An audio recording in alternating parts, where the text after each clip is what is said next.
Hello and welcome to my class. Today we will discuss the poem My Mother at 66 written by Kamala Das.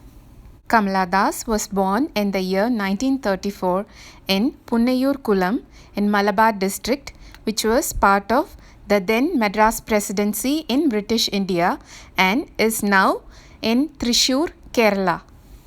Kamala Das, a prominent writer in Indian writing in English, was a bilingual writer. She wrote in Malayalam under the pen name Madhavi Kutti. She later changed her name to Kamala Suraya.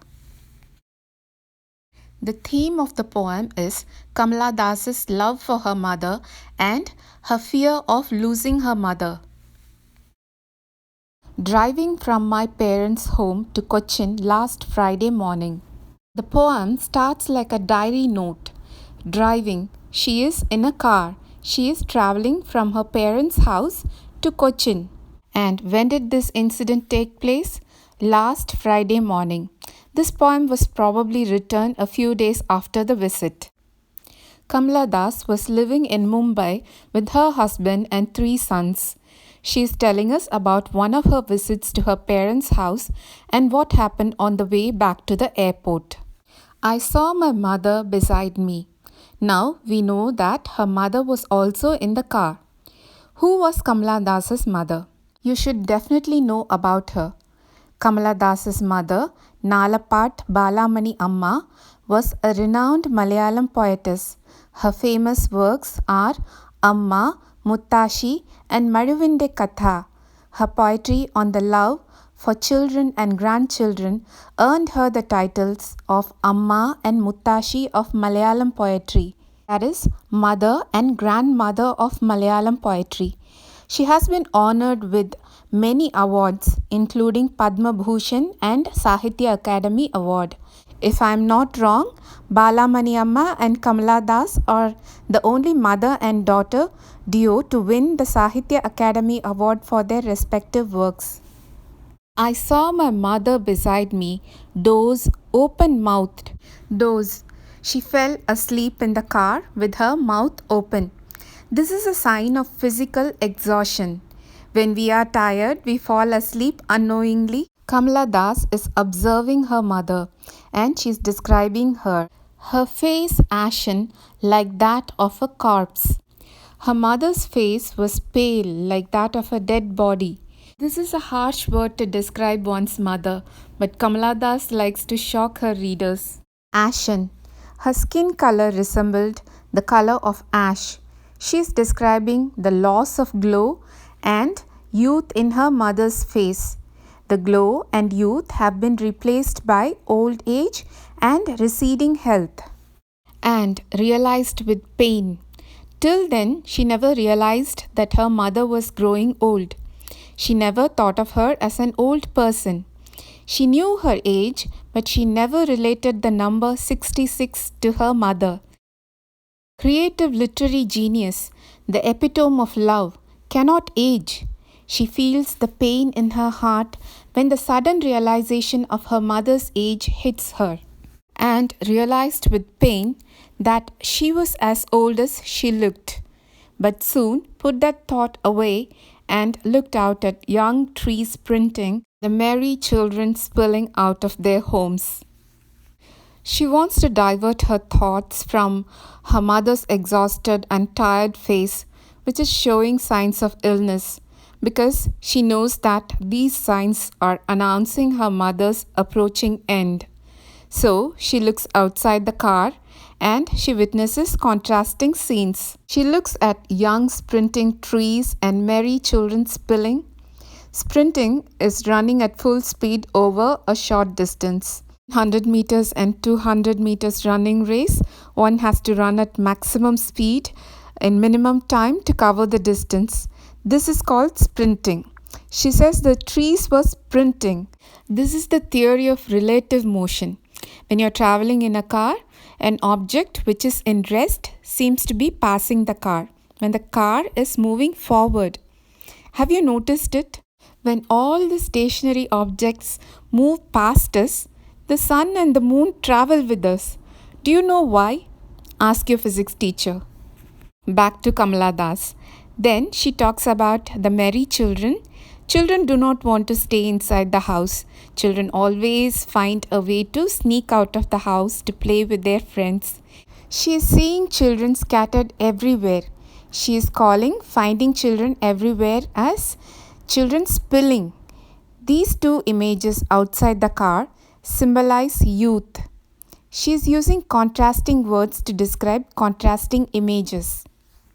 Dozing mother opposite sprinting trees, ashen opposite merry, and corpse opposite young and spilling. By filling her mind with happy images of youth and childhood, she tries to redirect her mind to a positive mood and uplift her sinking spirit. But after the airport's security check, standing a few yards away, I looked at her. Now they have reached their destination. They are in Cochin airport now. After the security check, she is watching her mother again from a distance like an observer. Wan, pale as a winter's moon. Wan means pale, weak. Wan is again a description of her mother's complexion or appearance, which is pale and giving the impression of exhaustion and illness. As a winter's moon, in poetry, winter usually refers to death, old age, and an end, because winter is the last season.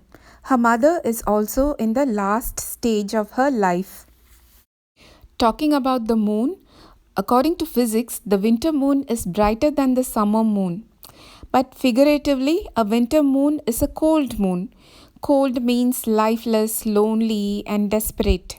Here in the poem, we have to interpret winter's moon as the moon which cannot be seen clearly because the fog hides it. Again, this is about her mother's face, which is now lacking youthful glow, which is now looking tired and old. And felt that old familiar ache, my childhood's fear. She's talking about her fear of losing her mother, the fear of losing loved ones. She confesses that she has felt the same pain when she was a child. Kamala was only 15 when she was married off, and she had to bear the responsibilities of family and motherhood when she herself was a child. She knows the fear of losing loved ones. She lost her grandmother to old age. In her poem, My Grandmother's House, she tells us how devastated she was after her grandmother's death. Now, her mother is getting old. She does not want to think about losing her mother. The fear and anxiety of separation from her mother causes pain. In her mind, she is a little girl who is not old enough to imagine a life without her mother. But all I said was, "See you soon, Amma." All I did was smile and smile and smile. Balamani Amma, in one of her poems, has written about the loneliness of a mother whose children have grown up and have left the house. Her children visit the house only during special occasions and during festivals like Onam. And the mother feels lonely in such a big house. Balamani Amma's poem, The Pen, was translated in English by Kamala herself. So Kamala, being a mother herself, can understand the loneliness of her mother. At that age, her mother has come to send her off. She does not want her mother to read the fear in her face. All I said was, "See you soon, Amma." All I did was smile. So she assures her weak and lonely mother that she will visit her soon again. And smiled. With a smiling exterior, she hides her fear from her mother. She says, and smile again. Now her rational mind is stronger than her emotional, impulsive thoughts. With the hope that she will meet her mother again, she says goodbye to her with a smiling face. and smiled. She repeats the word smile again because she has reassured herself that she will see her mother again.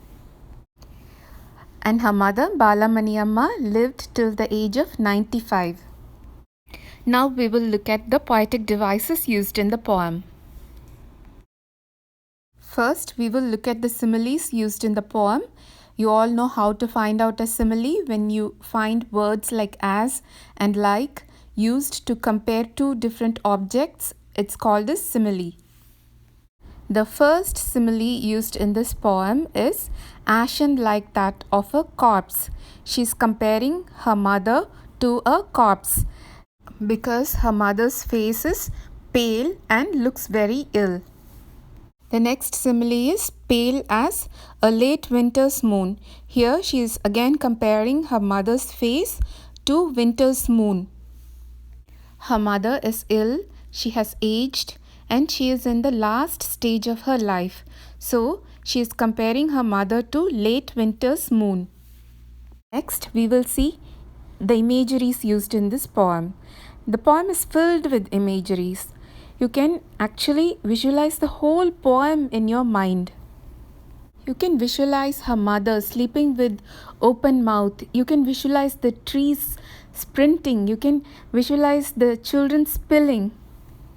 These are the imageries used in the poem.